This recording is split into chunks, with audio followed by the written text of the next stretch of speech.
कक्षा 6 गणित आज हम लोग हल करने वाले हैं प्रश्नावली 11.1। इस चैप्टर में केवल एक ही प्रश्नावली आपको दिया हुआ है और चैप्टर का नाम है बीजगणित।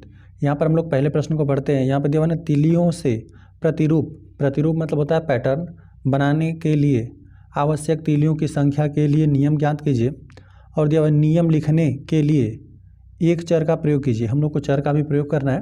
तो पहले हम लोग का जो चैप्टर है बीजगणित थोड़ा इसके बारे में समझते हैं और जो यहाँ पर जो आपको प्रश्न हल करना है यहाँ पे चर के भी बारे में इसके बारे में हम लोग थोड़ा समझते हैं। इसके बाद ही प्रश्नावली प्रश्नों को हल करते हैं। चलिए यहाँ पर हमने लिख दिया है अध्याय 11 है और चैप्टर का नाम है बीजगणित।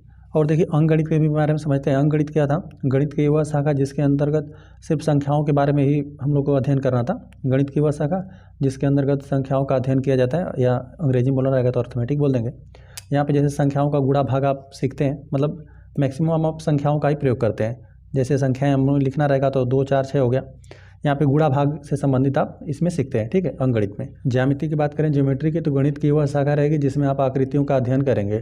जैसे कोई भी आकृति हो गया जिसमें लंबाई चौड़ाई ऊंचाई है, जैसे आयत के बारे में आप पढ़ रहे हैं या आयत के बारे में आपने पढ़ा या वर्ग के बारे में पढ़ा, ठीक है। आप लंबाई चौड़ाई ऊंचाई ऐसा कुछ ज्ञात करें ना तो यह आएगा इसमें, ठीक है। ज्यामिति में ये हो गया ज्यामिति। ज्यामिति में आप आयत वर्ग आकृतियों की चर्चा करेंगे। वृत्त भी हो सकता है, कोई भी शेप हो जाए, कोई आकृति। और बीजगणित में बात करें तो बीजगणित में जो भी आपके पास संख्याएं दी गई रहेंगी, अब संख्याएं न होकर वेरिएबल आ जाएगा, चर आ जाएगा, अचर आ जाएगा। जैसे कि आपको एक्स वाई जेड इस प्रकार से भी संख्याएं आ जाएंगी, एक्स वाई जेड, इन सबको भी घटाना रहेगा, जोड़ना रहेगा। यहाँ पे स्मॉल ए भी हो सकता है, बी भी हो सकता है, एन भी हो सकता है, एल एम एन, ठीक है। इन सबको आपको जोड़ना घटाना रहेगा।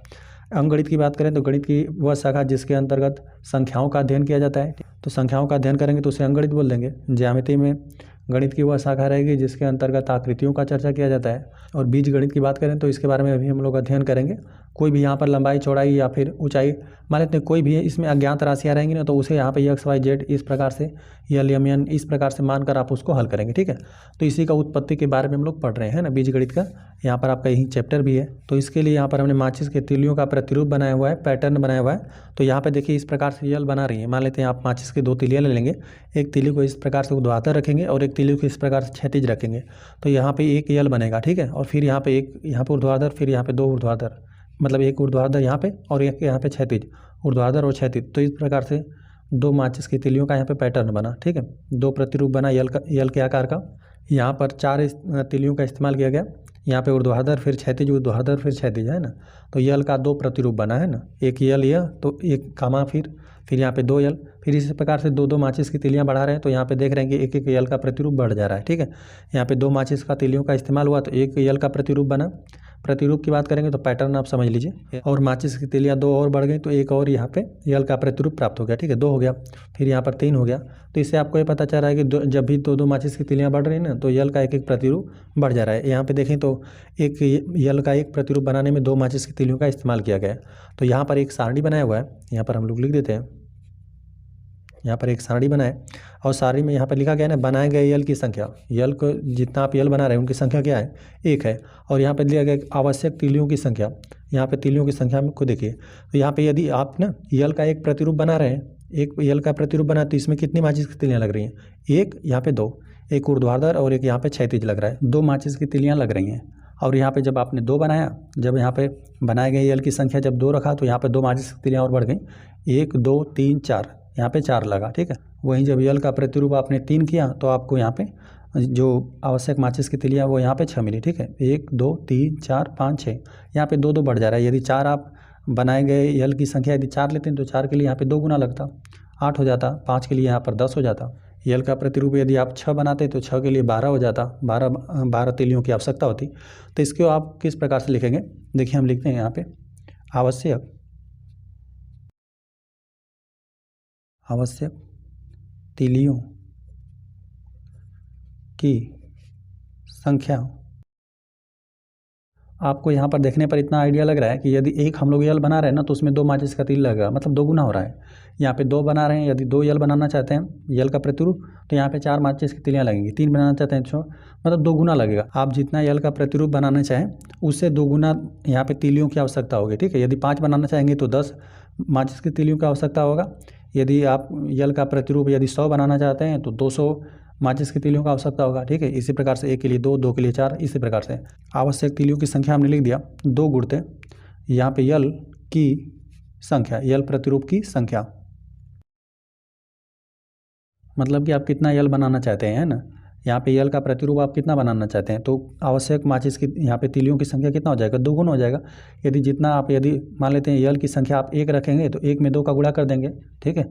यदि यल की संख्या यदि आप 1 लेंगे तो 1 में आपको 2 का गुणा कर देंगे तो माचिस की तीलियों की संख्या ज्ञात हो जाएगा, तीलियों की संख्या ज्ञात हो जाएगा। यदि 2 यहाँ पर प्रतिस्थापित कर देंगे, 2 में 2 का गुणा कर देंगे तो आपको फिर आवश्यक माचिस की तीलियों की संख्या 4 प्राप्त हो जाएगी, ठीक है। इतना पता है कि जो भी आपको बनाए गए यल की संख्या है उसमें आप 2 का गुणा कर दे रहे हैं तो आपको आवश्यक माचिस की तीलियों की संख्या ज्ञात हो जा रही है। जो यहाँ पे यल की संख्या है ना, इसके स्थान पर हम लोग कोई चर का इस्तेमाल कर ले रहे हैं ना, चर को वेरिएबल बोलते हैं। और कोई संख्या है 2, 4, 5, 6 जिसका मान फिक्स रहता है उसे कांस्टेंट बोलते हैं, अचर बोलते हैं, ठीक है। तो यहाँ पर कोई वेरिएबल ले लीजिए जिसका मान, यहाँ पे इसका मान कुछ भी हो सकता है ना। जो यहाँ पे यल की संख्या है, यहाँ पर आप यदि 10 लेंगे तो यहाँ पे मान लेते हैं यल की संख्या यदि आप 10 बनाना चाहते हैं तो उसका दोगुना करना पड़ेगा। तो यहाँ पे इसका मान फिक्स नहीं है, यहाँ पे यल की संख्या का लिख दिया है, मतलब यहाँ पे एक समझ लीजिए कि आवश्यक तीलियों की संख्या के लिए एक फार्मूला लिख दिया गया है, ठीक है। कि माचिस की तीलियाँ बताना रहेगा आपको कि आवश्यक तीलियों की संख्या। यदि मान लेते हैं आप यल के 20 प्रतिरूप बनाना चाहते हैं तो 20 के लिए यहाँ पर 40 हो जाएगा, 20 का दोगुना कर देंगे तो 40 माचिस की तीलियों का आवश्यकता होगा, ठीक है। तो यहाँ पे यल का मान फिक्स नहीं है तो यहाँ पे ना इसी को वेरिएबल बोल देंगे, चर बोल देंगे, ठीक है। आप यहाँ पे यल की संख्या के स्थान पर यही वेरिएबल हो गया है ना। यहाँ पर जितना आपको चाहिए इसके लिए यहाँ पर यन हम लोग लिख देते हैं और यन का वैल्यू कुछ हो जाएगा। देखिए यहाँ पे XYZ यहाँ पे यन यल यम लिख देते हैं। यहाँ पे इस प्रकार से कोई भी आप यहाँ पे चर का इस्तेमाल कर सकते हैं, ठीक है। ये सब चर कहलाएंगे। तो यहाँ पे चलिए हम लोग इसको इस प्रकार से लिख देते हैं, 2 गुणते यन लिख देते हैं, या फिर इसे आप 2 यन भी लिख सकते हैं। अब यन का वैल्यू कितना हो भी हो सकता है ना, कोई भी प्राकृतिक संख्या हो सकती है, लिख देते हैं। जहाँ यहाँ पे लिख देते हैं यन बराबर 1, 2, 3, 4, इसी प्रकार से कोई भी प्राकृतिक संख्या हो सकती है। यहाँ पर प्राकृतिक संख्या में यही संख्याएं होती है, 1 से लेकर सभी धनात्मक संख्या होता है। यहाँ पे 4, 5, 6, 7 यहाँ पे जहाँ तक आप गिन पाएँ ये सभी हो जाएगा प्राकृतिक संख्या। यदि मान लेते हैं यही है यन जो है यल की संख्या है, यदि मान लेते हैं 100 आपको चाहिए तो 100 का आपको दोगुना करना पड़ेगा, तब आवश्यक तीलियों की संख्या आप ज्ञात कर पाएंगे। इसी प्रकार से था बनाए गए यल की संख्या 1, 2, 3, 4 इसी प्रकार से करते जाएंगे। मान लेते हैं आपको यन बनाए गए यल की संख्या यदि यन रहेगी तो उसमें आवश्यक तीलियों की संख्या 2 यन हो जाएगी। तो यही आपका जो ये है यही हो गया चर, ठीक है। इसे बोल देंगे यन को चर। यहाँ पे इसी चर का मान, जैसे यन का मान अलग अलग प्रश्नों के लिए अलग अलग इसका उत्तर होगा, ठीक है। इसका मान यहाँ पे कोई अभी फिक्स नहीं है। यदि यल के एक प्रतिरूप के लिए ज्ञात करेंगे तो इसका मान 1 हो जाएगा। फिर इसका यदि यल की संख्या 2 आप ज्ञात करना चाहते हैं तो यहाँ पर यन का मान 2 हो जाएगा, ठीक है। यहाँ पर अभी फिक्स नहीं है, ठीक है। मान लेते हैं जितना का भी आपको ज्ञात करना रहे ज्ञात कर सकते हैं, इसी को वेरिएबल बोलते हैं। अलग अलग प्रश्नों के लिए इसका उत्तर अलग अलग आएगा, ठीक है।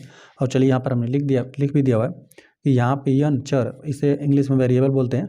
और जो संख्याएं जिनकी संख्याओं का मान निश्चित होता है ना उन्हें अचर बोलते हैं, ठीक है, कांस्टेंट बोलते हैं। अब यहाँ पर लिख दिया हमने यन चर वेरिएबल का एक उदाहरण है। इसका मान स्थिर फिक्स्ड नहीं है, यह कोई भी मान 1, 2, 3, 4 इस प्रकार से अनंत तक, जहाँ तक आप कोई भी संख्या आप रख सकते हैं, ले सकता है। हमने आवश्यक तीलियों की संख्या के लिए चर यन का प्रयोग करके नियम लिखा, ठीक है। यहाँ पे जो लिखा हुआ है ना कि आवश्यक तीलियों की संख्या यहाँ पे 2 यन है, यहाँ पे यन चर लेकर हमने यह नियम लिखा हुआ है ना कि आवश्यक तीलियों की संख्या कितना है, 2 यन है। तो इसी प्रकार से अब हम लोग आ जाते हैं प्रश्नावली के प्रश्नों पे। देखिए अब आप इस प्रश्न को आसानी से कर पाएंगे। यहाँ पर भी देखिए एक चर का प्रयोग करना है। अब देखिए यहाँ पर दिया हुआ है ना अक्षर टी का, यहाँ पे टी इस प्रकार से बनेगा। एक तीली माचिस का इस प्रकार से ऊपर रखना पड़ेगा, यहाँ पे तीली एक ऊपर रखना पड़ेगा, एक इस प्रकार से नीचे के रूप में तीलियों से प्रतिरूप। यहाँ पे इसके लिए आप एक चर का प्रयोग करना है, ठीक है। 1, 2 में हम लोग सारणी से आपको बताते हैं। तो यहाँ पर हम लोग को आवश्यक तीलियों के लिए नियम ज्ञात करना है ना, तो हम लोग चलिए नियम बताते हैं। और देखिए अक्षर टी में आप इसमें देख लीजिए कि एक टी बनाने के लिए ना कितनी तीलियों की आवश्यकता होगी। तो यहाँ पर देख लीजिए एक इस प्रकार से और एक इस प्रकार से है ना, 2 माचिस की तीलियों का इस्तेमाल हो रहा है, ठीक है। 2 तीलियों का इस्तेमाल से एक टी बन रहा है। तो इसलिए हमने यहाँ पर एक सारणी भी लिख दिया हुआ है। एक आध प्रश्न में हम सारणी बना के बता देते हैं। बनाए गए टी की संख्या, मान लेते हैं यदि एक आप टी बना रहे हैं ना तो यहाँ पे आवश्यक तीलियों की संख्या कितना हो जाएगा, 2 हो जाएगा। यदि आप मान लेते हैं 2 टी बनाना चाहते हैं तो यहाँ पे 4 हो जाएगा, ठीक है। हम आपको बनाकर भी दिखा देते हैं। जैसे मान लेते हैं कि आप तीलियों की मदद से इस प्रकार से टी बनाना चाहते हैं तो एक के लिए आपको तो 2 तीलियाँ लगेगा, एक इस प्रकार से दूसरी इस प्रकार से।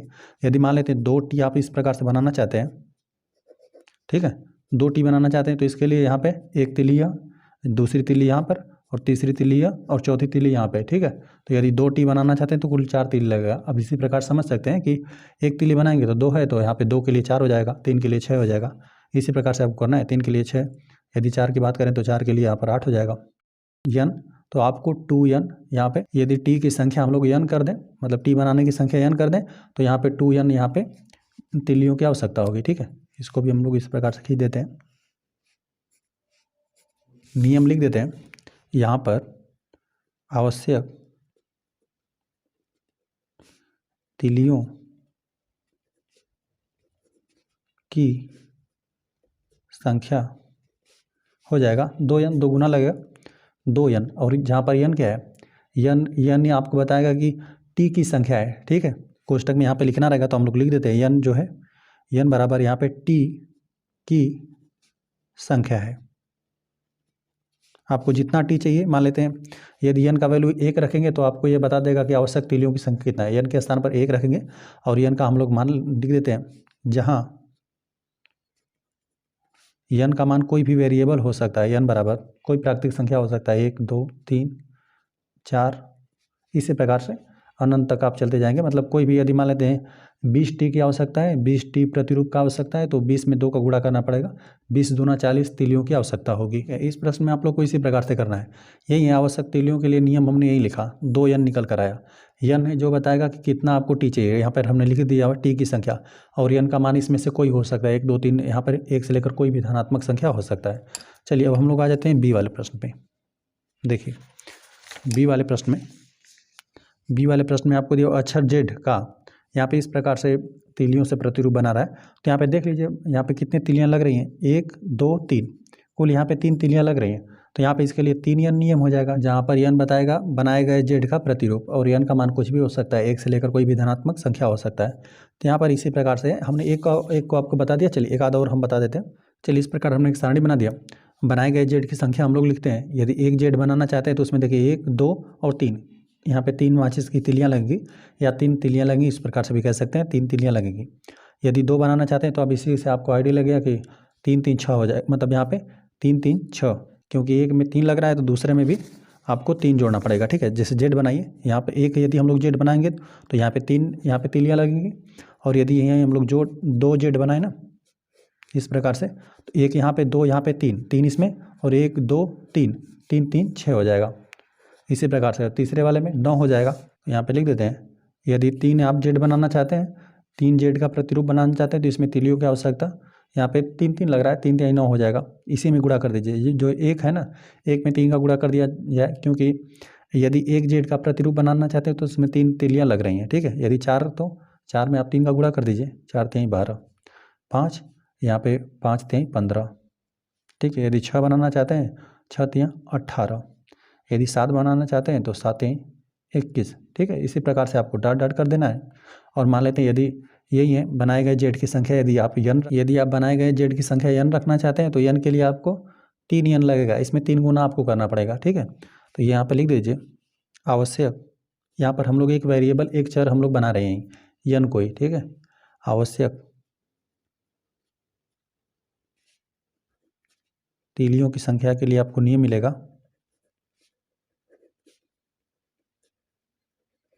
आवश्यक तीलियों की संख्या 3n है।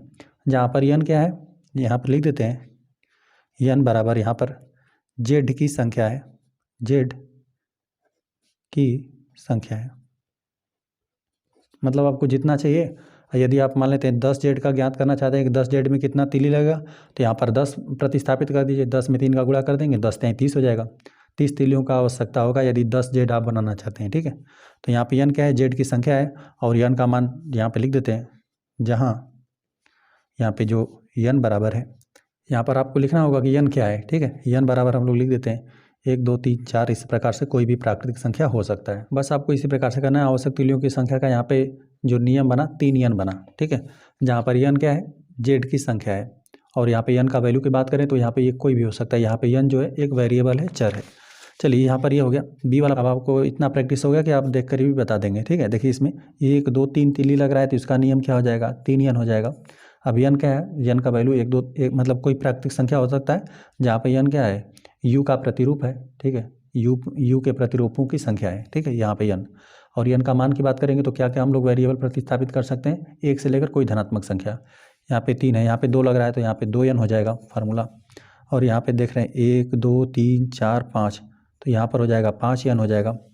और यहाँ पे यस में बात करें तो 1 2 3 4 5, यहाँ पर भी हो जाएगा 5, 1 2 3 4 5, ठीक है 5 n हो जाएगा यहाँ पर भी। और अक्षर ए की बात करें तो यहाँ पे आवश्यक तीलियों की संख्या के लिए नियम क्या हो जाएगा अक्षर ए का, यहाँ पे इसमें देखते हैं 1 2 3 4 5 6, तो यहाँ पर 6 n हो जाएगा, ठीक है। यदि सारणी बनाना रहेगा तो आपको इसी प्रकार से बना लीजिएगा, ठीक है। हमने बता दिया किस प्रकार से सारणी आपको बनाना है। यहाँ पर जो भी रहेगा बनाए गए, यहाँ पे जेड की संख्या जेड है तो यहाँ पे जेड लिखा गया है, ई रहता तो ई हम लोग लिखते हैं। अब ई रहता तो यहाँ पर आप देख लेते हैं कि एक यहाँ पे ई बनाने में, एक ई का प्रतिरूप बनाने में कितना तिलियाँ का प्रयोग हो रहा है, तो यहाँ पे 5 का प्रयोग हो रहा है, तो यहाँ पर आप लिख देते हैं 1 2 3 4 5, इसी प्रकार से था। लेकिन एक के स्थान पर फिर यहाँ पे जैसे आवश्यक तिलियों की संख्या, यदि आप ई बनाना चाहते हैं तो यहाँ पे 5 तिलियाँ लगती हैं, यहाँ पे फिर 2 के लिए 10 लगता। इसी प्रकार से बाकी हमने जो भी है इसको हमने बता दिया, ठीक है। चलिए तो सी के लिए हम लोग लिखते हैं आवश्यक तिलियों की संख्या 3 n, है ना, क्योंकि 1 2 3 ही बन रहा था। लिख देते हैं आवश्यक तिलियों की संख्या यू का प्रतिरूप बनाए, तो यहाँ पर हमने बताया कि 3 माचिस की मतलब 3 तिलियाँ लगेंगी, तो यहाँ पर हो जाएगा 3 लिख देते हैं 3 n। और यहाँ पे लिख देते हैं, यहाँ पर n क्या होगा, n बराबर यहाँ पे u की संख्या, यहाँ पे इस प्रकार बना देते हैं u की संख्या, u की प्रतिरूपों की संख्या है, ठीक है। और n का मान यहाँ पे कुछ भी हो सकता है, 1 2 3 4, इस प्रकार से कोई भी धनात्मक संख्या हो सकता है, 1 से लेकर अनंत तक कोई भी धनात्मक संख्या हो सकता है। चलिए डी वाले प्रश्न में बात करें तो यहाँ पे एक यदि आप भी बनाना चाहते हैं तो कितनी तिलियाँ लगेंगी, कुल 2 लगेगा, तो यहाँ पर नियम हो जाएगा 2 n, ठीक है। यहाँ पर लिख देते हैं आवश्यक तिलियों की संख्या 2 n।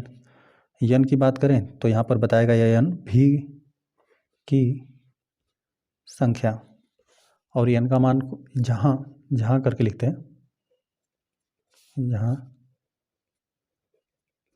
n बराबर 1 2 3, जहाँ n बराबर 1 2 3, इस प्रकार से कोई भी धनात्मक संख्या हो सकता है। यदि यहाँ पर भी के आप 5 प्रतिरूप ज्ञात करना चाहेंगे तो उसमें आवश्यक तिलियों की संख्या कितना होगा, 5 में 2 का गुणा करना पड़ेगा, 5 दूना 10 हो जाएगा, ठीक है।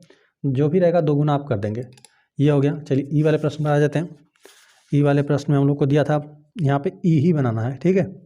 ई बनाना है तो यहाँ पे देखें 3 4 5, 5 तिलियाँ लग रही तो यहाँ पे 5 n हो जाएगा। यहाँ पे लिख देते हैं आवश्यक तिलियों की संख्या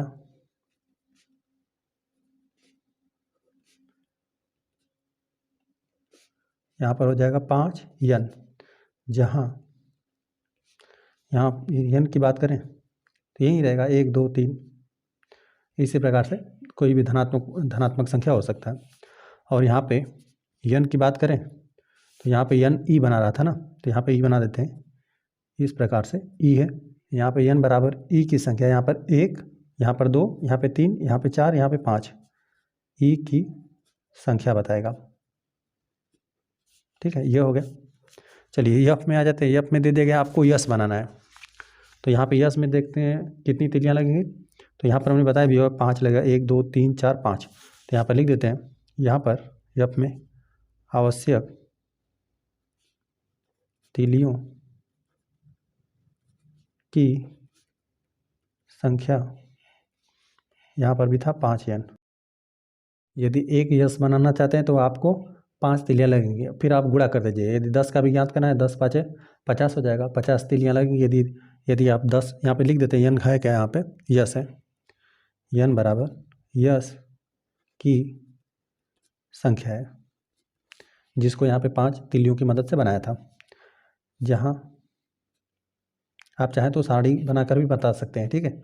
जहाँ n बराबर 1 2 3 4, अब यहाँ पे धनात्मक कोई भी संख्या हो सकता है, या आपको हमने बताया कि इसको सारणी से भी आप बता सकते हैं ना, सारणी से बताएंगे तो और अच्छा रहेगा।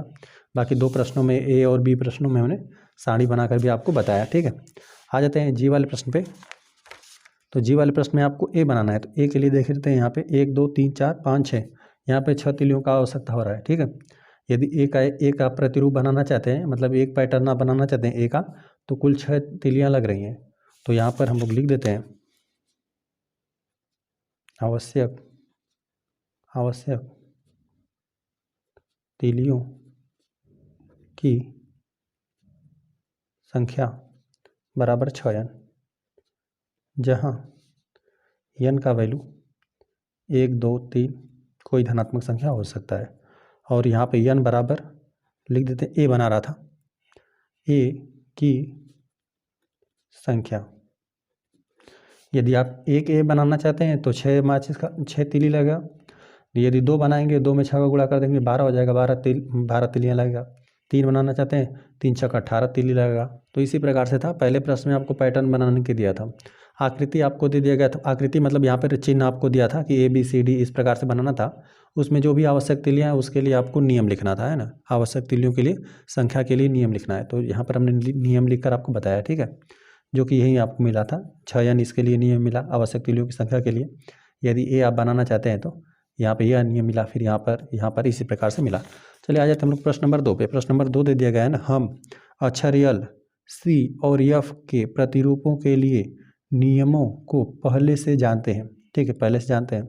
ऊपर प्रश्न 1 में, इसी प्रश्न 1 की बात कर रहे हैं, ऊपर प्रश्न 1 में दिए कुछ अक्षरों से वही नियम प्राप्त होता है जो यल द्वारा प्राप्त हुआ था। ये अक्षर कौन कौन है और ऐसा क्यों होता है। मतलब यहाँ पे पूछ रहा है ना कि जो भी तीलियाँ लग रही हैं, मान लेते हैं यल के लिए 2 लग रहा है, तो यल के लिए 2 वाले और कौन कौन है। तो यहाँ पे देखिए 2n इसके में भी यही नियम लगा, ठीक है, जो हमने यल के लिए आपको शुरुआत में ही बताया था, है ना। तो यहाँ पर देख रहे थे 2n इसमें लगा, ठीक है, वही आपको नियम यहाँ पर भी मिल रहा है। और टी के लिए भी वही नियम मिला, ठीक है, 2n यहाँ पर भी मिला था, बस कुल यही 2 ही थे। तो यहाँ पर आपको पूछा है कि ऐसा क्यों हो रहा है कि इसमें भी मतलब इसके लिए भी नियम लिखा गया तो 2n मिला। यल के लिए भी लिखा था हमने, यहाँ पर यल के लिए लिखा था तो यहाँ पर भी 2n मिला था। और यहाँ पे टी के लिए भी हमने बताया तो 2n था। और यहाँ पे भी के लिए भी था तो 2n आ रहा था। तो ऐसा क्यों हो रहा था। ऐसा इसलिए हो रहा है कि यहाँ पे ये जो है जिनका यहाँ पे प्रतिरूप बनाने के लिए दिया था, एक यल के लिए दिया था, तो यल के लिए इस प्रकार से दो तिलियों की मदद से हो रहा था, ठीक है। यल जो है 2 तिलियों से बन रहा था। और यहाँ पे जो टी है इसके लिए भी क्या हो रहा था, 2 तिलियाँ लग रही थी, ठीक है, 2 तिलियों से बन रहा था, तभी यहाँ पर नियम बराबर आया हुआ है, ठीक है। जो आवश्यक तिलियों की संख्या के लिए हमने जो नियम बताया था इसीलिए सेम आ रहा था, क्योंकि अभी 2 तिली से यल बनेगा, 2 तिली से टी बनेगा। और वहीं एक और था, यहाँ पे भी था, यहाँ पे भी क्या हो रहा है, 2 ही तिली से बन रहा है, सब में 2 तिलियाँ लग रहा था, इसलिए नियम भी बराबर आ रहा था। यहाँ पर भी यदि मान लेते हैं 2 आप यल बनाएंगे तभी भी आपको 4 तिली लगेगा। यदि 2 टी बनाएंगे तभी भी आपको 4 तिली लगेगा।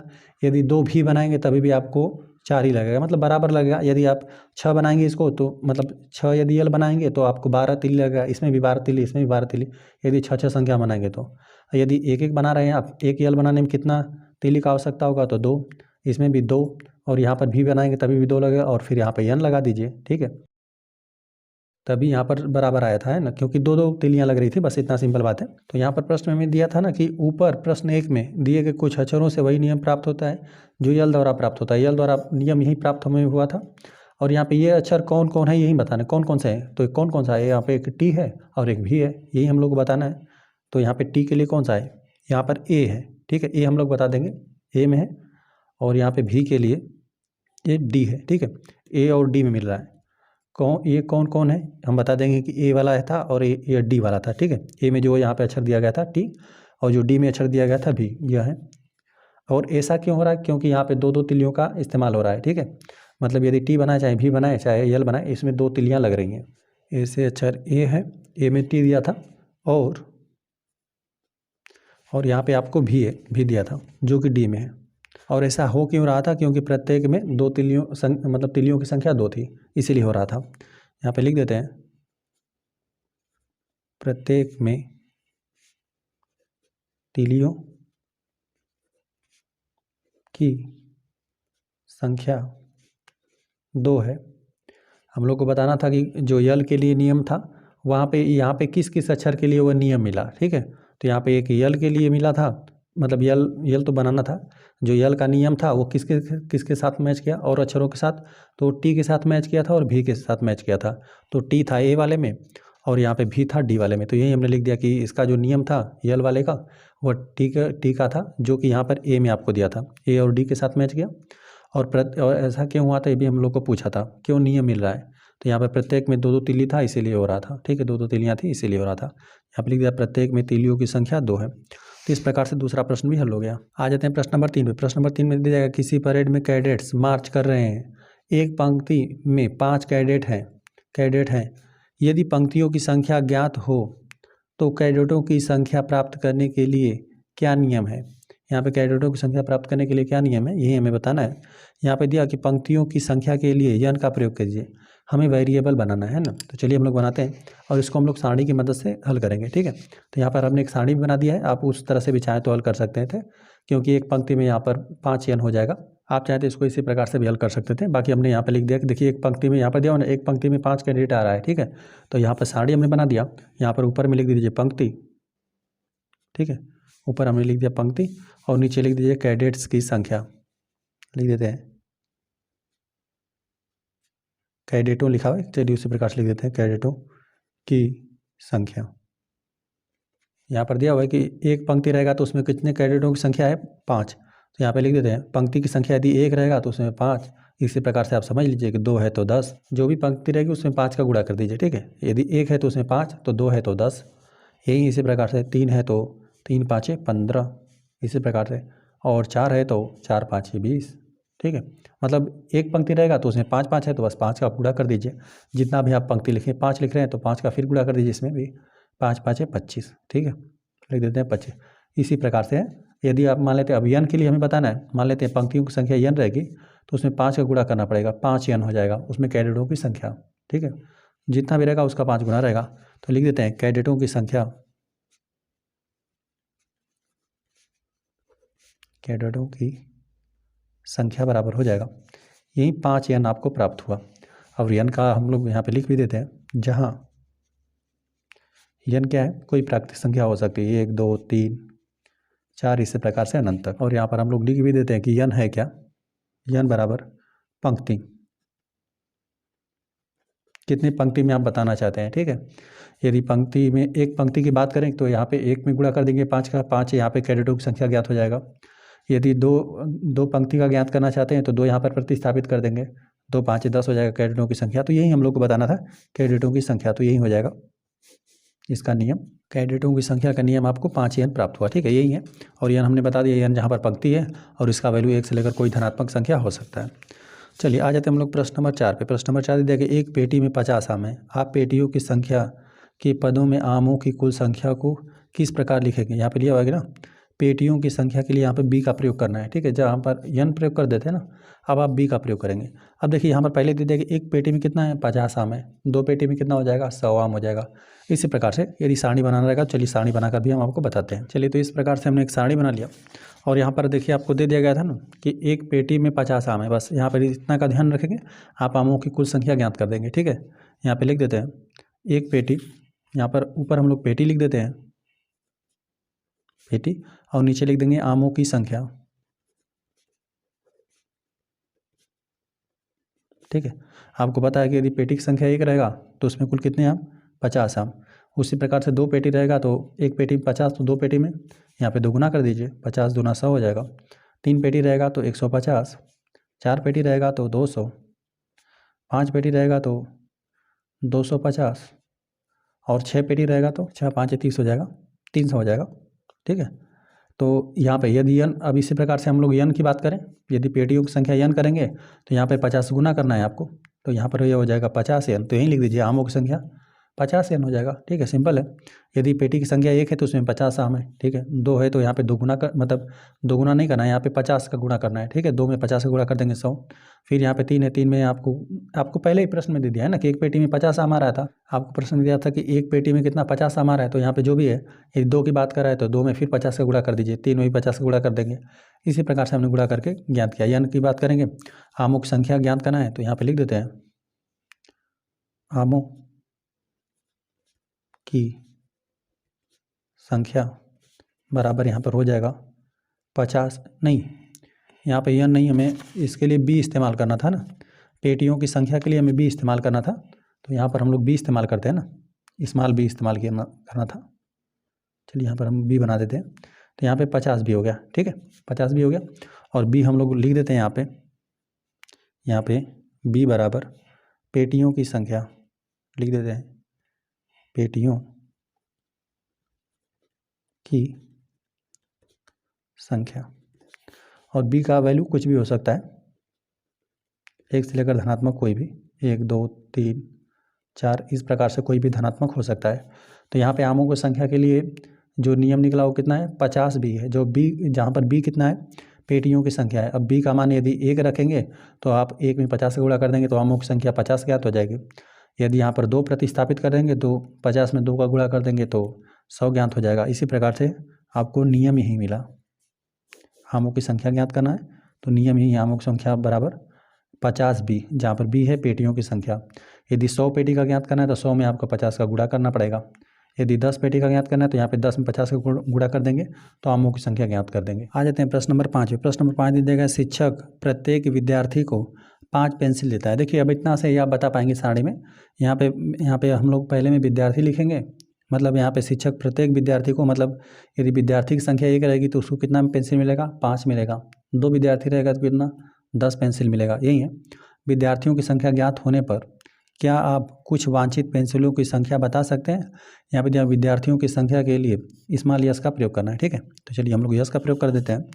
और यहाँ पे बस इतना आप ध्यान में रखेंगे, प्रत्येक विद्यार्थी को 5 पेंसिल मिला है, ठीक है। यहाँ पे ऊपर आप विद्यार्थी की संख्या लिखना है, ठीक है। यहाँ पे लिख देते हैं विद्यार्थी की संख्या, और नीचे आपको लिखना है पेंसिलों की संख्या,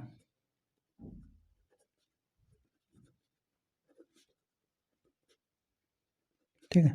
तो यहाँ पे विद्यार्थी की संख्या, यदि हम लोग एक विद्यार्थी की बात करें तो शिक्षक ने उसको कुल 5 पेंसिल दिया हुआ है, ठीक है। 5 हो गया तो 1 को, तो फिर 2 की बात करेंगे 2 को 10 देगा, ठीक है। यहाँ पर अब कोई भी संख्या हो उसमें क्या करना है, 5 को आपको गुणा करना है। यहाँ पे 3 की बात करें तो 3 5 15 हो जाएगा। 4 की बात करें तो 4 5 20 हो जाएगा। 5 की बात करें तो 25 हो जाएगा। इसी प्रकार से, और यदि इसी प्रकार से हमने यस का ज्ञात करना था। यदि विद्यार्थियों की संख्या यस रहे तो ये स्मॉल यस है, ठीक है। यहाँ पे 5 की तरह दिख रहा है तो ये स्मॉल यस है, तो यहाँ पे हो जाएगा 5 गुना कर दीजिए, 5 यस। तो यहाँ पे पेंसिलों की संख्या के लिए ही 5 यस नियम निकला, लिख देते हैं पेंसिलों की संख्या बराबर 5, और यहाँ पे ये यस है, ठीक है। जहाँ यस की बात करें तो इसका वैल्यू 1 2 3 इसी प्रकार से कोई भी धनात्मक संख्या हो सकता है। और यस का यहाँ पर हम लोग लिख भी देते हैं, यस है क्या, यस जो है विद्यार्थी की संख्या है, विद्यार्थी रहेगा की संख्या। तो यदि विद्यार्थी की संख्या यदि आपको ज्ञात रहेगा, जो यस है वो विद्यार्थी की संख्या ही है, यस ज्ञात रहेगा, इसमें से कोई भी वैल्यू ज्ञात रहेगा तो आप पेंसिलों की संख्या बता देंगे, ठीक है। यहाँ पर हमने बताया भी, यदि विद्यार्थी की संख्या 3 रहेगा तो उसको शिक्षक ने 15 पेंसिल दिया हुआ है। यदि विद्यार्थियों की संख्या 4 है तो शिक्षक ने 20 पेंसिल दिया हुआ है, ठीक है। तो यही पेंसिलों की संख्या आपको बतानी थी, यही आपका उत्तर है। यहाँ पर यह 5 है और यह यस है। आ जाते हैं प्रश्न नंबर 6 पे। प्रश्न नंबर 6 देते हैं, एक चिड़िया 1 मिनट में 1 किलोमीटर उड़ती है। क्या आप चिड़िया द्वारा तय की गई दूरी को मिनटों में उसके उड़ने के समय के पदों में व्यक्त कर सकते हैं। मिनटों में उड़ने के लिए यहाँ पे समय के लिए यहाँ पे टी का आपको प्रयोग करना है ना। बस आपको इतना पता है कि एक चिड़िया 1 मिनट में कितना, 1 किलोमीटर उड़ रही है। अच्छा, 2 मिनट में कितना, 2 किलोमीटर। 10 मिनट में कितना, 10 किलोमीटर। बस सिंपल है।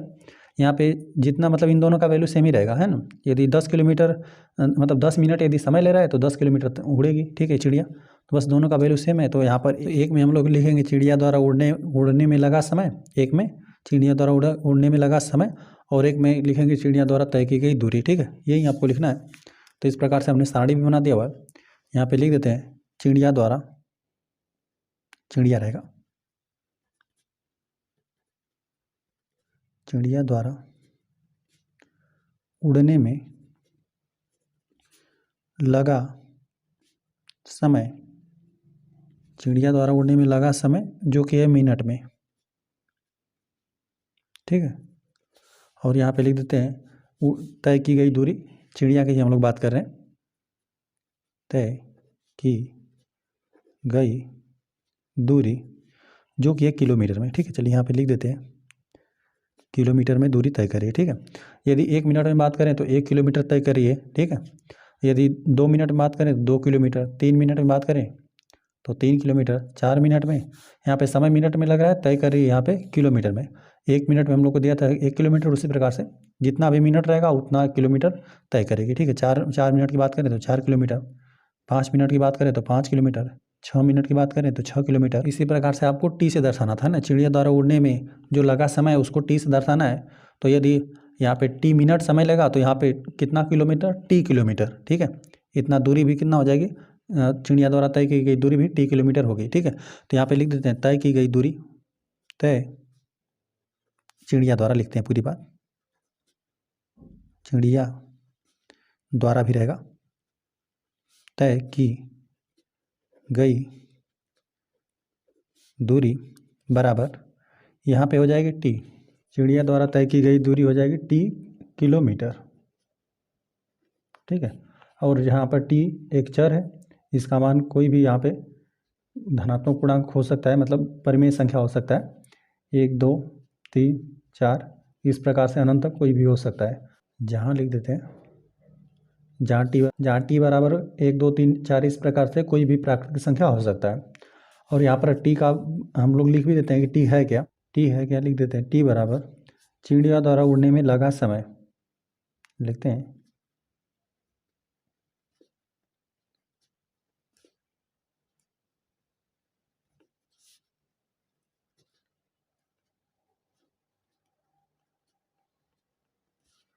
जो कि मिनट में था। चिड़िया जितना मिनट उड़ रही है उतना किलोमीटर दूरी तय कर रही है। 1 मिनट में 1 किलोमीटर दूरी, 2 मिनट में 2 किलोमीटर दूरी, 3 मिनट में 3 किलोमीटर। इसी प्रकार से यदि यहाँ पर चिड़िया द्वारा उड़ने में लगा समय यदि हम लोग टी मान लें तो जितना मिनट समय ले रही है चिड़िया उड़ने में उतना ही किलोमीटर की दूरी वो तय कर रही है। ठीक है, तो यही हो जाएगा, जो नियम बना यही बना, चिड़िया द्वारा तय की गई दूरी टी किलोमीटर, जितना मिनट दूरी रहेगा मतलब जितना मिनट वो समय लेगी उतना किलोमीटर की वो दूरी तय करेगी। यहाँ पर टी का वैल्यू आप इनमें से कोई भी रख सकते हैं। यदि टी के स्थान पर 1 प्रतिस्थापित करेंगे तो यहाँ पे टी रहेगा क्या, चिड़िया द्वारा उड़ने में लगा समय। ठीक है, जो कि मिनट में है। यदि यहाँ पर टी का वैल्यू 1 रखेंगे, 1 मिनट रखेंगे तो यहाँ पर चिड़िया द्वारा तय की गई दूरी यहाँ पर 1 किलोमीटर प्राप्त होगी। यदि यहाँ पर टी का वैल्यू यदि 4 रखेंगे, टी है क्या, चिड़िया द्वारा उड़ने में लगा समय मिनट में, तो यहाँ पे यदि 4 मिनट यहाँ पे लिखेंगे टी के स्थान पे 4, तो यहाँ पर आपको चिड़िया द्वारा जो तय की गई दूरी है वो 4 किलोमीटर आपको प्राप्त होगा। आ जाते हैं प्रश्न नंबर 7 पे। प्रश्न नंबर 7 दे दिया, राधा बिंदुओं डॉट से एक रंगोली बना रही है। खड़िया के पाउडर की सहायता से बिंदुओं को जोड़कर रेखाओं का एक सुंदर प्रतिरूप बनाना। जैसी आकृति यहाँ पे 11.5 में है, 11.5 में आकृति आपको इसी प्रकार से दिया हुआ है। राधा जो खड़िया का पाउडर है उसी से सीधी लाइन में डॉट डॉट करके यहाँ पे एक पंक्ति में 8 बिंदु बना रही है। ठीक है, यहाँ पर आपको प्रश्न में भी दिया हुआ है, यहाँ पर आगे लिखा हुआ है कि उसके पास एक पंक्ति में 8 बिंदु है। यहाँ पर बोल रहा है प्रश्न कि उसके पंक्ति में 8 बिंदु है, मतलब एक पंक्ति यदि एक लाइन की हम लोग बात करें, सीधी लाइन है, तो यहाँ पे यदि खड़िया का मान लेते हैं पाउडर ही है तो 8 जगह पे रखा गया है। ठीक है, 8 बिंदु बनाए गए हैं, तो एक पंक्ति में 8 बिंदु हैं। 8 पंक्तियों की रंगोली में कितने बिंदु होंगे, और यदि दिया कि यदि 8 पंक्तियां हैं तो कितने बिंदु होंगे, यदि 10 पंक्तियां हैं तो कितने बिंदु होंगे। ठीक है, तो बस यहाँ पे एक लाइन से आपको हो जाएगा, उसके पास एक पंक्ति में 8 बिंदु हैं, बस इतना से ही आप हल कर पाएंगे इसको। देखिए उसके पास एक पंक्ति में 8 बिंदु हैं। ठीक है, बस इसी प्रकार से आपको करना है। एक पंक्ति रहेगा तो 8 बिंदु, 2 पंक्ति रहेगा तो 16। ठीक है, 16 हो जाएगा। 3 पंक्ति रहेगा तो यही 8 3 24 हो जाएगा। इसी प्रकार से आपको करना है। तो यहाँ पर आर, यदि पंक्तियों की संख्या आर रहेंगी तो जो यहाँ पे पंक्ति में बिंदुओं की संख्या वो कितना हो जाएगा, 8 आर हो जाएगा। वही इसमें बात करें तो फिर आपको 8 में 8 का गुणा करना पड़ेगा। यदि पंक्तियों की संख्या 8 रहेंगी तो आपको 64 बिंदु मिलेगा, और यहाँ पे यदि पंक्तियों की संख्या 10 रहेगी तो 10 बटे 80 हो जाएगा, 80 बिंदु आपको प्राप्त होंगे। तो कितने बिंदु होंगे यही हमें बताना है। चलिए यहाँ पर हमने सारणी खींच लिया हुआ है, और यहाँ पर हम लोग लिख देते हैं, है ना, यहाँ पे हम एक में लिख देते हैं पंक्तियाँ एक में लिख देते हैं, इसमें लिखते हैं हम लोग बिंदुओं की संख्या, या बिंदुओं की संख्या लिख देते हैं। ठीक है, आपको यहाँ पर उसके पास एक पंक्ति में 8 बिंदु है। यदि पंक्ति की संख्या हम लोग 1 लिख देना तो यहाँ पर बिंदुओं की संख्या कितना 8 इस्तेमाल किया जा रहा है। यदि 2 रहेगा तो यहाँ पे 2 8 16 हो जाएगा। एक पंक्ति में 8 है तो 2 पंक्ति में 8 दूना 16 हो जाएगा। यदि 3 पंक्ति में रहेगा तो 8 3 24 हो जाएगा, क्योंकि एक में क्या लग रहा है, एक पंक्ति में बिंदुओं की संख्या 8 है, 2 रहेगा तो 16 हो जाएगा, 3 रहेगा तो 8 का इसमें 3 का में गुणा करना पड़ेगा, 8 3 24 हो जाएगा। इसी प्रकार से यदि 4 रहेगा तो 4 8 32 हो जाएगा। यदि यहाँ पे आर पंक्तियों का ज्ञात करना रहेगा तो यहाँ पे एक बार हम लिख भी देते हैं आर। चलिए इस प्रकार से बना देते हैं आर। यदि पंक्तियों की संख्या आर रहेगी तो यहाँ पर 8 आर मिल जाएगा, ठीक है। और यहाँ पे दिया हुआ ना कि यदि पंक्तियों की संख्या 8 हो, अच्छा 8 रहेगा तो क्या होगा, यहाँ पर इसको हमें सबसे लास्ट में लिखना चाहिए, लेकिन हमने यहीं पर लिख दिया। चलिए यहाँ पर हम बता देते हैं। यदि 8 रहेगा तो 8 में यहाँ पर एक पंक्ति में 8 बिंदु हैं, तो यहाँ पर 8 पंक्तियों में कितना बिंदु हो जाएंगे, 8 में 8 का गुणा करना पड़ेगा, 8 बटे 64 हो जाएगा। चलिए उसी प्रकार से यदि आपको 10 पंक्तियों को ज्ञात करना रहे, मतलब पंक्तियों की संख्या 10 है, यदि बिंदुओं की संख्या बताना तो इसमें 8 का गुणा करना पड़ेगा, 8 दाम में 80 हो जाएगा। इसी प्रकार से इसको हमें सबसे लास्ट बनाना चाहिए था, लेकिन यहाँ पर पहले दे दिया था तो हमने इसको पहले लिख दिया है ना। यहाँ पे 8 गुना हो जाएगा, लिख देते हैं यहाँ पे जो बिंदुओं की संख्या का फार्मूला है वो हो जाएगा यहाँ पे 8R, और R का मान कोई भी प्राकृतिक संख्या हो सकता है, लिख देते हैं। जहाँ R बराबर 1 2 3 4, इसी प्रकार 1 से लेकर 1 2 3 इस प्रकार से धनात्मक अनंत तक कोई भी संख्या हो सकता है। चलिए ये हो गया। यहाँ पे जो R है, यहाँ पे एक कोष्ठक करके लिख देते हैं। R जो है वो पंक्तियाँ हैं, ठीक है। तो यही यदि आपको यही प्रश्न में पूछा था कि R पंक्तियों की रंगोली में कितने बिंदु होंगे, तो यदि पंक्तियाँ R रहेंगी ना तो 8 R आपको बिंदुओं की संख्या मिलेगा। यही तो है आपका जो फार्मूला है, जो नियम बन रहा है बिंदुओं की संख्या ज्ञात करने के लिए, तो यही है 8 R है। और इसी को यदि इस प्रकार से चलिए जैसे लिखा हो प्रश्न वैसे हम लोग लिख देते हैं। R पंक्तियों की रंगोली में लिख देते हैं, यहाँ पे R पंक्तियों की रंगोली रहेगा। रंगोली में R पंक्तियों की रंगोली में बिंदुओं की संख्या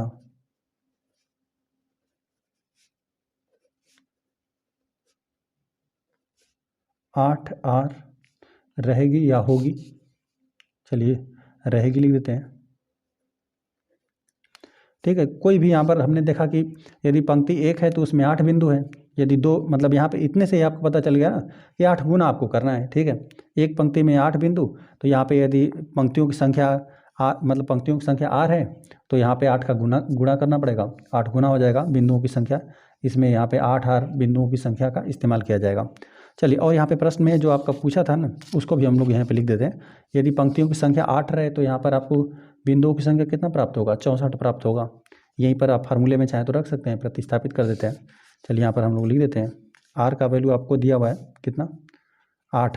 एक बार 8 आपको पूछा था, R बराबर 8 के लिए, R बराबर 8 के लिए यहाँ पे बिंदुओं की रंगोली में ही चलिए इसी प्रकार से लिख देते हैं। यहाँ पर भी लिखना रहेगा तो रंगोली में बिंदुओं की संख्या आप लिख सकते हैं, ठीक है। यहाँ पे लिख देते हैं रंगोली में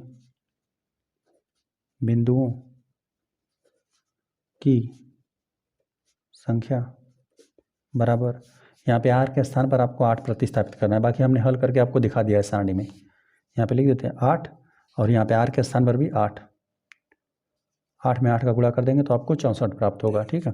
यहाँ पे R बराबर 8 के लिए R जो R है क्या, आपकी पंक्तियाँ हैं, ठीक है। 8 पंक्ति के लिए हमने ज्ञात किया। चलिए एक आपको 10 पंक्ति के लिए भी ज्ञात करना था, ठीक है। यदि लिखा हुआ है कि 10 पंक्तियाँ हो तो कितने बिंदु होंगे, तो यहाँ पे लिख देते हैं R बराबर 10 के लिए, यहाँ पे लिख देते हैं रंगोली में बिंदुओं की संख्या बराबर, यहाँ पर 8 लिखिए और R के स्थान पर इस पर आपको 10 प्रतिस्थापित करना है। 8 में 10 का गुणा कर देंगे 80 हो जाएगा।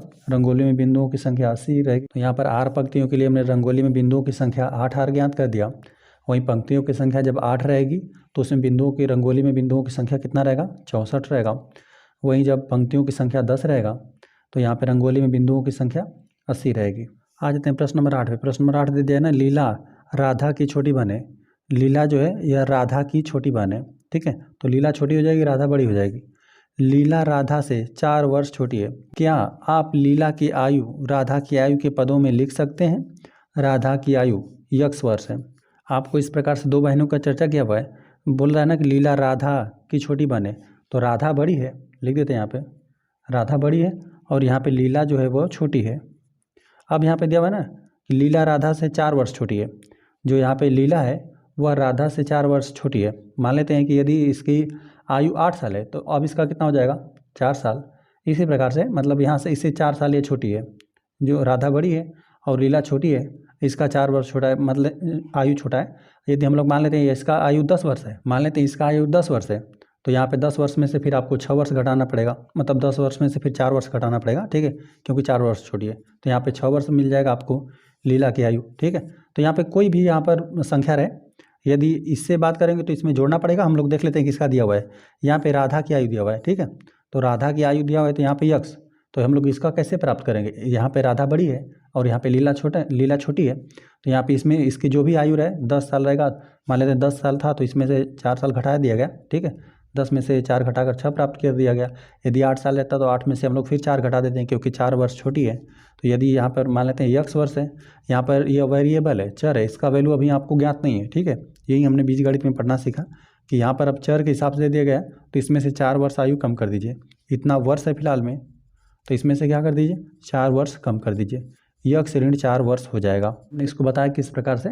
राधा बड़ी थी यहाँ पे और राधा बड़ी बने और यहाँ पे लीला छोटी है। तो यहाँ पे जब यहाँ पे बोल रहा था ना कि राधा से यहाँ पे लीला 4 वर्ष छोटी है, राधा से लीला 4 वर्ष छोटी है, तो यहाँ पे इसका जो भी आयु रहेगा ना उसमें से हम लोग 4 साल घटा देंगे तो लीला का ज्ञात हो जाएगा। तो यहाँ पे राधा की आयु हमें दे दिया गया था x वर्ष, तो यहाँ पे इसकी आयु यदि x वर्ष है चर के हिसाब से दे दिया गया, तो चर में से हम लोग क्या कर देंगे, 4 साल हम लोग घटा देंगे, तो x ऋण 4 वर्ष का यहाँ पे लीला का आयु हो जाएगा। प्रश्न में दे दिया है, यहाँ पे लिख देते हैं। प्रश्न में हम लोग को दिया है ना कि राधा की आयु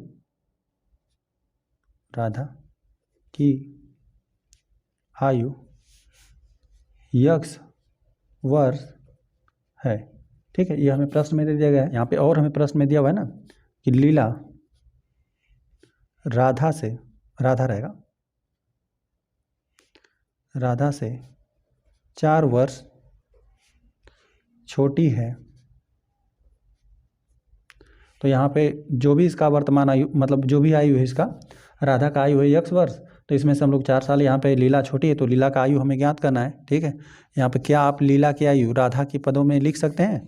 तो हम लोग लिख सकते हैं। इसमें से जो भी इसका आयु है राधा का, उसमें से हम लोग यहाँ पे 4 वर्ष कम कर देंगे तो लीला का आयु हो जाएगा। तब यहाँ पे लिख देते हैं, तब लीला का आयु यहाँ पे हो जाएगा x ऋण 4, मतलब इसमें से जो भी जितना भी साल रहे आपको ज्ञात नहीं है, यह एक अज्ञात राशि है, मतलब यहाँ पे ये वेरिएबल है, चर है, ठीक है। तो इसमें से 4 साल घटा दीजिए, इतना वर्ष था, यहाँ पे x वर्ष है, x वर्ष में से आप 4 वर्ष घटा दीजिए। मान लेते हैं यदि 10 वर्ष रहता तो आप आसानी से घटा देते हैं, ठीक है। यहाँ पे 10 साल रहता तो 10 में से 4 घटा देते हैं तो 6 साल आपको प्राप्त हो जाता लीला का आयु। यदि मान लेते हैं यहाँ पे 15 रहता, 15 में से 4 घटा देते तो आपको 11 मिल जाता।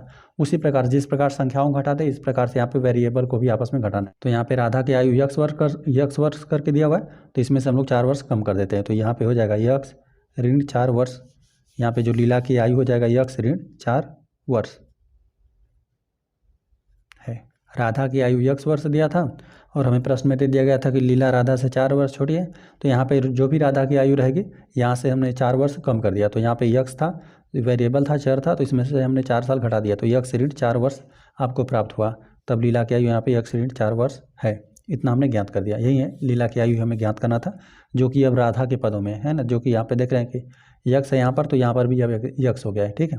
तो यहाँ पे लीला की आयु तो हमने लीला की लिख दिया, लेकिन यहाँ पे राधा के पदों में, राधा का यहाँ पे जैसे राधा की आयु के पदों में यहाँ पे x था तो इसमें भी x सम्मिलित है, इसी प्रकार से हमने लिख दिया। आ जाते हैं प्रश्न नंबर 9 पे। प्रश्न नंबर 9 दे दिया गया है कि माँ ने लड्डू बनाए हैं, उन्होंने कुछ लड्डू मेहमानों और परिवार के सदस्यों को दिए, फिर भी 5 लड्डू शेष रह गए, मतलब 5 लड्डू बच जा रहा है।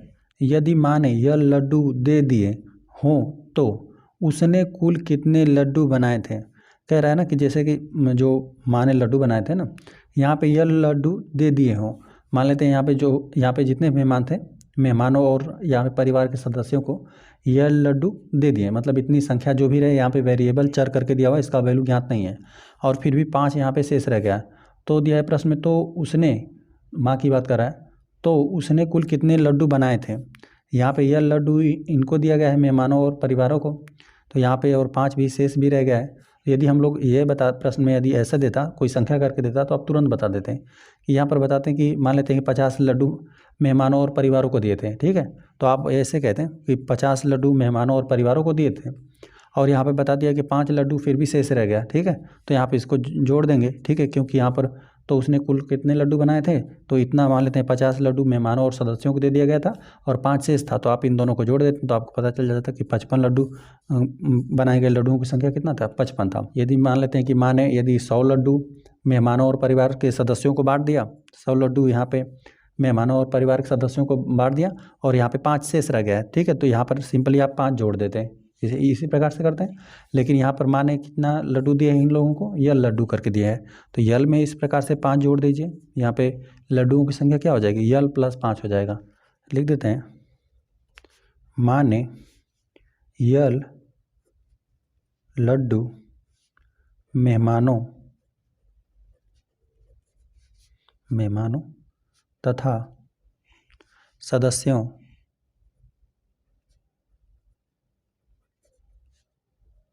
को दिए तथा 5 लड्डू शेष रह गए, तब माँ द्वारा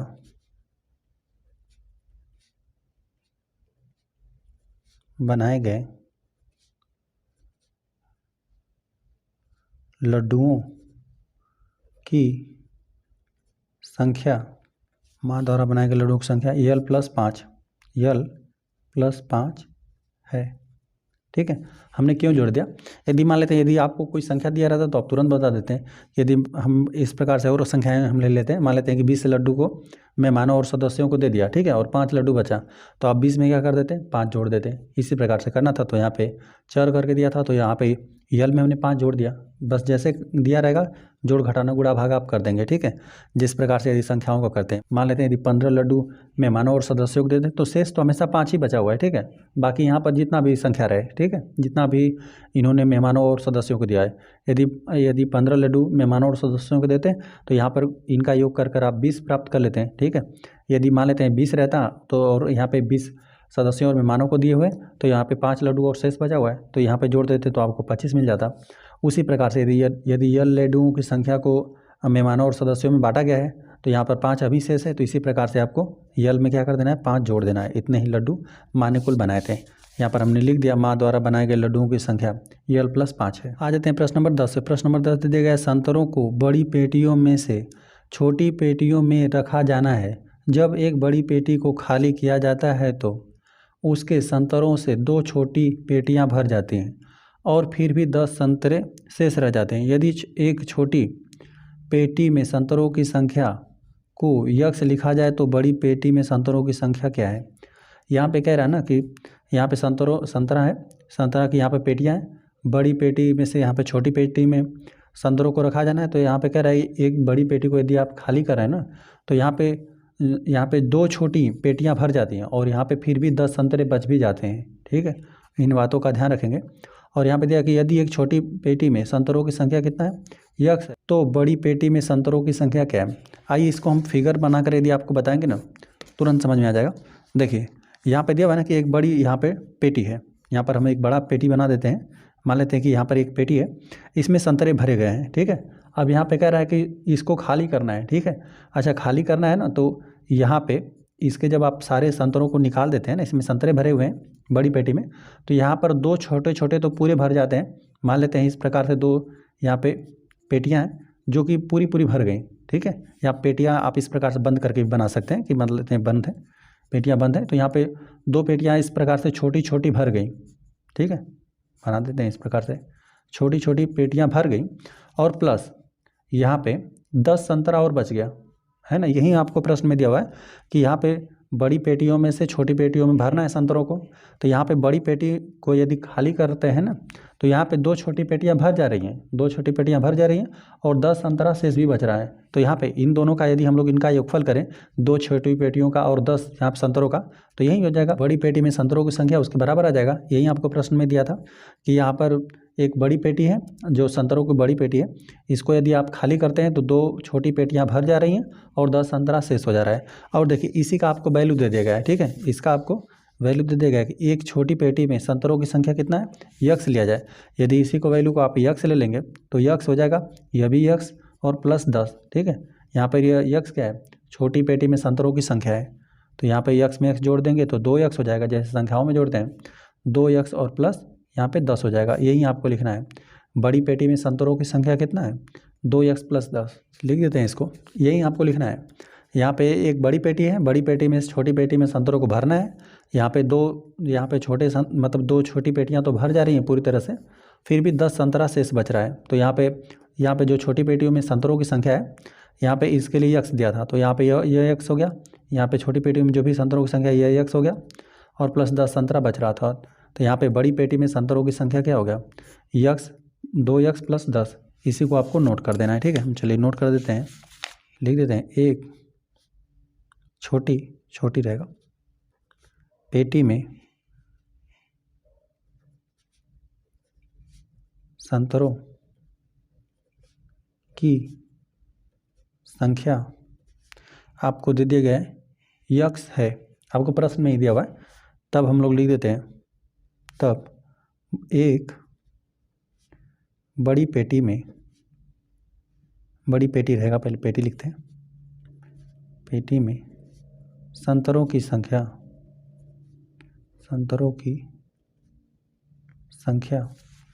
यह हो जाएगा आपका,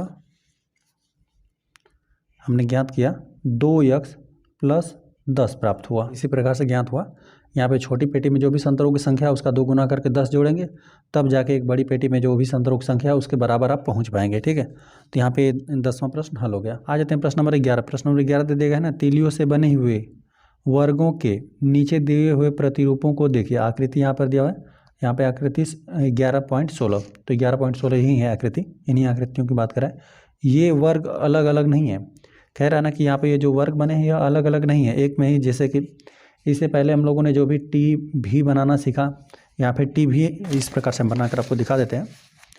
यहाँ पे जैसे हम लोगों ने टी के लिए ही सीखा, तो यहाँ पे टी के लिए यहाँ पे 2 तिलियाँ हैं, फिर यहाँ पे फिर 2 तिली मतलब टी का यहाँ पे संख्या बढ़ जाता था, 2 हो जाता था, फिर यहाँ पे इस प्रकार से 3 टी आ जाता था, है ना। इस प्रकार से प्रतिरूप हमने पढ़ा। लेकिन यहाँ पर आपको दिया हुआ है ना कि इस प्रकार से तो एक वर्ग बना हुआ है, लेकिन यहाँ पे वर्ग जो है अलग अलग नहीं है। यह एक वर्ग इस प्रकार से रहता है, मान लेते हैं एक वर्ग आपका इस प्रकार से बना, दूसरा वर्ग इस प्रकार से चार तीलियों की मदद से बनता, यहाँ पे अलग अलग बनता तो ठीक है इस प्रकार से, लेकिन यहाँ पे दोनों को एक में ही बना दिया गया है। यहाँ पे एक जो है तिल्ली उभयनिष्ठ कर दिया है ना।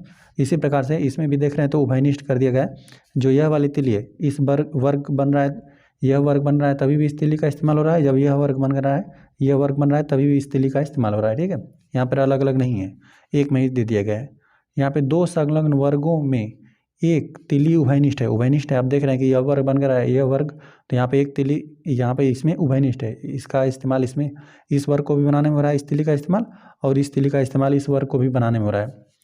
इस प्रतिरूप को देखिए और वह नियम ज्ञात कीजिए जो वर्गों की संख्या के पदों में आवश्यक तिलियों की संख्या देता हो। यहाँ पर भी इन वर्गों के लिए हम लोग को नियम ही ज्ञात करना है, ठीक है। वर्गों की संख्या के पदों में आवश्यक तिलियों की संख्या देता है, यहाँ पे हम लोग को नियम लिखना है। जैसे हम लोग को पिछले प्रश्नों में, पहले प्रश्न में हम लोगों ने किया ना, जिस प्रकार से आपको प्रतिरूप दिया था उसी प्रकार से यहाँ पर भी आपको नियम बनाना है। संकेत दिया हुआ, यदि आप अंतिम ऊर्ध्वाधर तिल्ली को हटा दें तो आपको सी का प्रतिरूप प्राप्त हो जाएगा। कह रहा है ना कि यहाँ पर यदि आप ना अंतिम, यदि यहाँ पर भी सब में से देखिए, यहाँ से यदि एक हटा दें, यहाँ से यदि एक हटा दें, और यहाँ पर लास्ट में से सब में से एक एक हटा देंगे ना, तो आपको सी का प्रतिरूप प्राप्त होगा, ठीक है। हम बनाकर आपको दिखाते हैं, देखिए यहाँ पर हटा देंगे तो इस प्रकार से आपको बनेगा, इस प्रकार से, फिर यहाँ पर इस प्रकार से आपको बन जाएगा। अलग अलग ही हम बनाकर आपको दिखा देते हैं।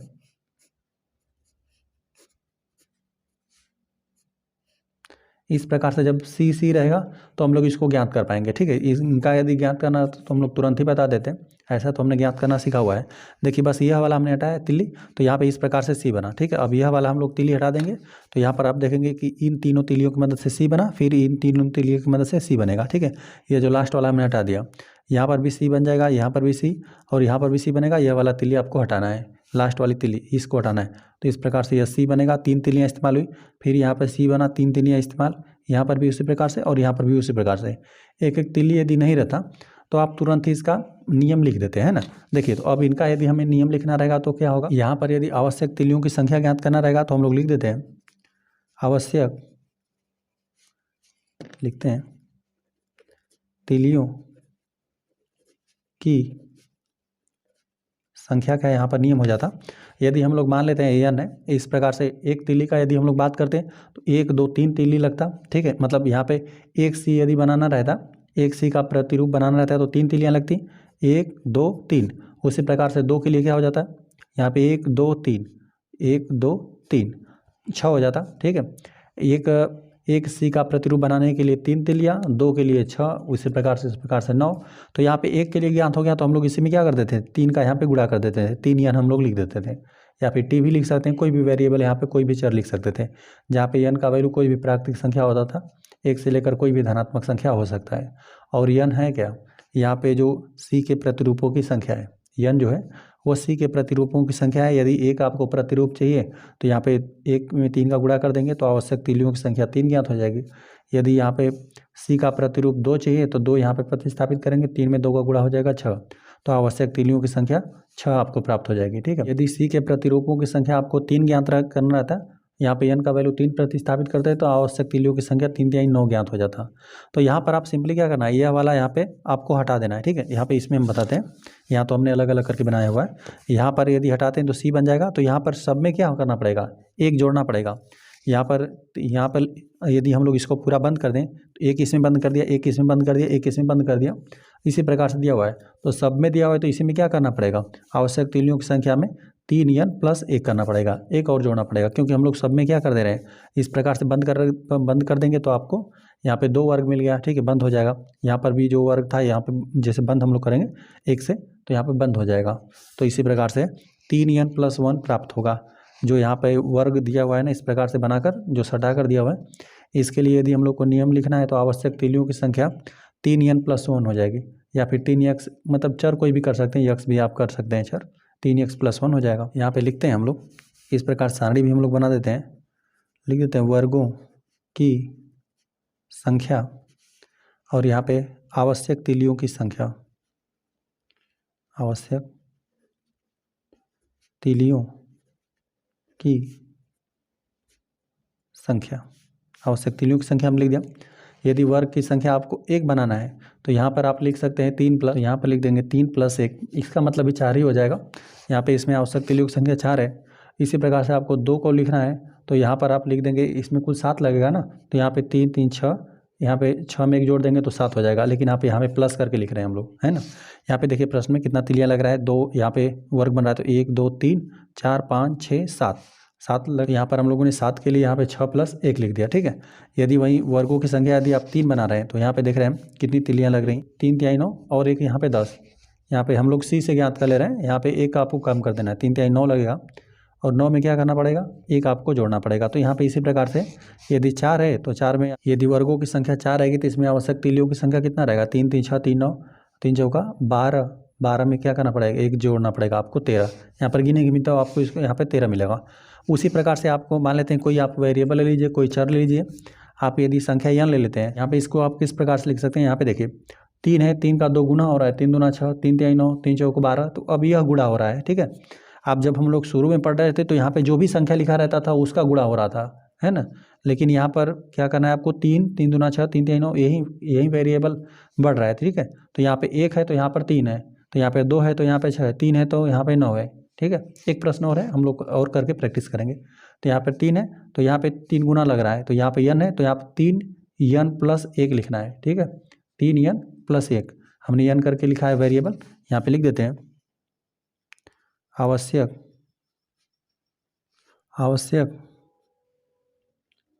तिल्लियों की संख्या, आवश्यक तीलियों की संख्या हो जाएगा 3n + 1, 3n + 1, जहाँ पे लिखते हैं,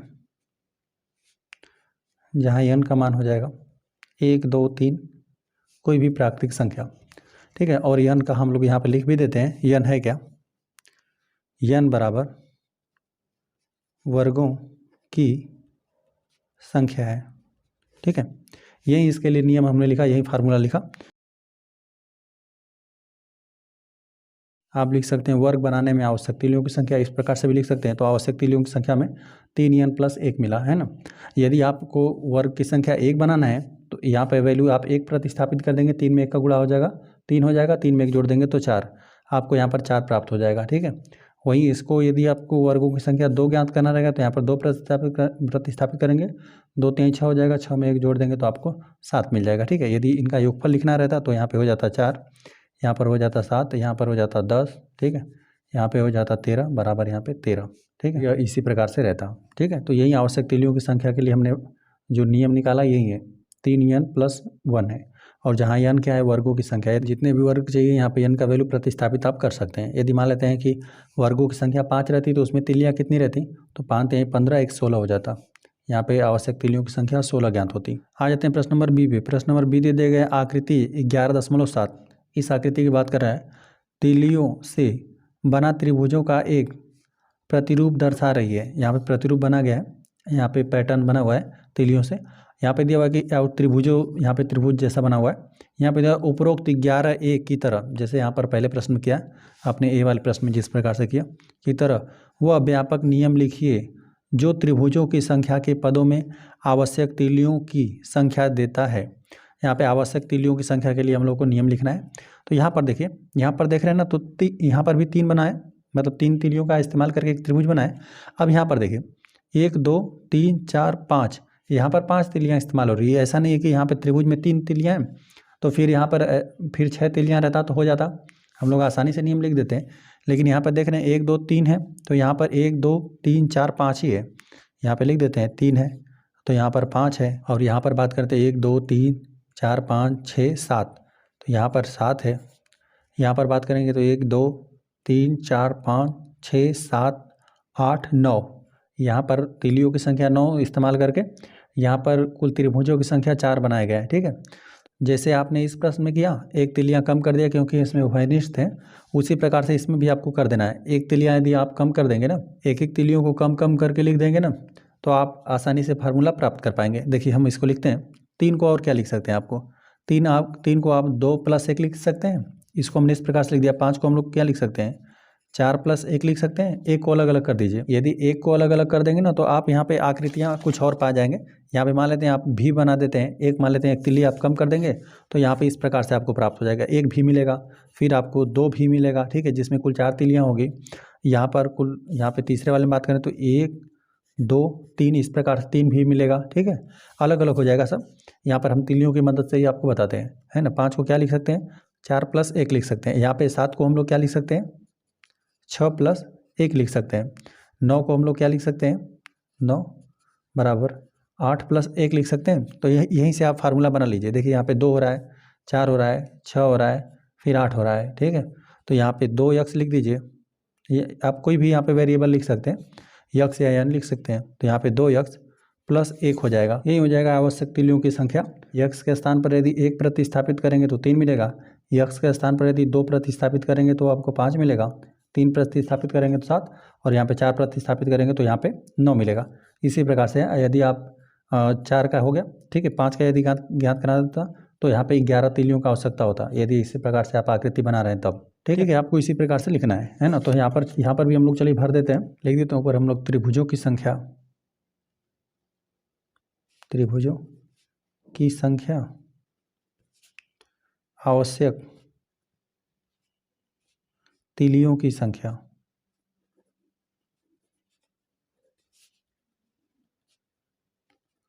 आवश्यक तीलियों की संख्या। तो यहाँ पे त्रिभुजों की संख्या की बात करें तो यदि 1 था तो इसके लिए आपका कुल 3 लग रहा था, आवश्यक तीलियों की संख्या 3 था। यदि आप 2 त्रिभुज बना रहे थे तो आपको 5 तीलियाँ लग रही थी। यदि 3 आपने त्रिभुज मतलब यहाँ पे त्रिभुजों की संख्या आप 3 बना रहे थे, तो आवश्यक तीलियों की संख्या 7 थी। चलिए इतना सही हम लोग समझते हैं। यहाँ पर यदि आप त्रिभुजों की संख्या 4 भर देंगे तो आपको यहाँ पे 9 दिया था, यहाँ पे इसी प्रकार से प्राप्त होगा। तो हम लोग 3 को क्या लिख सकते हैं, यहाँ पे 2 + 1 लिख सकते हैं। यहाँ पे 5 बराबर हम लोग क्या लिख सकते हैं, 4 + यहाँ पे 1 लिख सकते हैं। यहाँ पे 7 के स्थान पर यहाँ पे 6 + 1 लिख सकते हैं। चलिए यहीं पे लिख देते हैं 7 = 6 + 1। तो और यहाँ पे 4 लिखना रहेगा, तो यहाँ पर 4 का भी लिख देते हैं। यहाँ पे 4 के लिए यहाँ पर दिया था 9, ठीक है। तो 9 को आप लिख सकते हैं 8 + 1। तो इसी को देखकर आप आइडिया लगा लीजिए कि यहाँ पे 2 है, फिर 4 हुआ, तो यहाँ पे 2n का फार्मूला हो जा रहा है, ठीक है।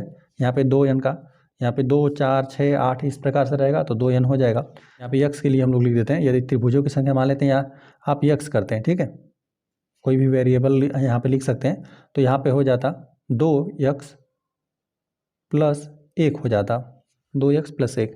यहाँ पर हम लोग लिख देते हैं आवश्यक तीलियों की संख्या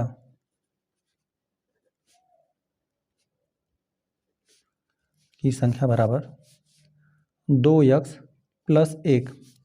यहाँ पे लिख देते हैं x का वैल्यू कोई भी प्राकृतिक संख्या हो सकता है, 1, 2, 3, 4 इसी प्रकार से। और x क्या है, त्रिभुजों की संख्या,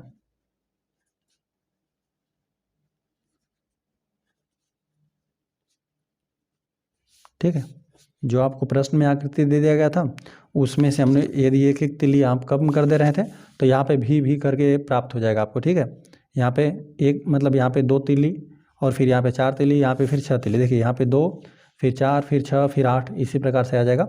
यदि भी की हम लोग संख्या मान लेते हैं कि मतलब 4 ले लेते हैं, 4 भी की संख्या ले लेते हैं, तो आप इसको यहाँ पर 8 तिलियों की आवश्यकता होती, 4 भी बनाने में 8 तिलियों की आवश्यकता होता है। तो यहाँ पर इनके लिए फार्मूला तो हम लोग जानते हैं, पहले से हम लोगों ने ज्ञात किया। तो यहाँ पे 2x हो जाएगा या 2n हो जाएगा इसके लिए। लेकिन यहाँ पर हम लोग को यहाँ पे 2 तिलियाँ नहीं थी, एक एक तिली सब में बढ़ाना था, सब में एक एक तिली बढ़ाना था। तो यहाँ पे 2x + 1 हो गया, ठीक है। तो यही हो गया, आवश्यक तिलियों की संख्या 2x + 1 है। यही आपको नियम निकल कर आया। और इस प्रश्नावली में कुल इतना ही प्रश्न था, सभी प्रश्न हल हो गया। वीडियो पसंद आए तो वीडियो को एक लाइक कर दीजिए। यदि चैनल पर नए हैं तो कृपया चैनल को सब्सक्राइब कर दीजिए।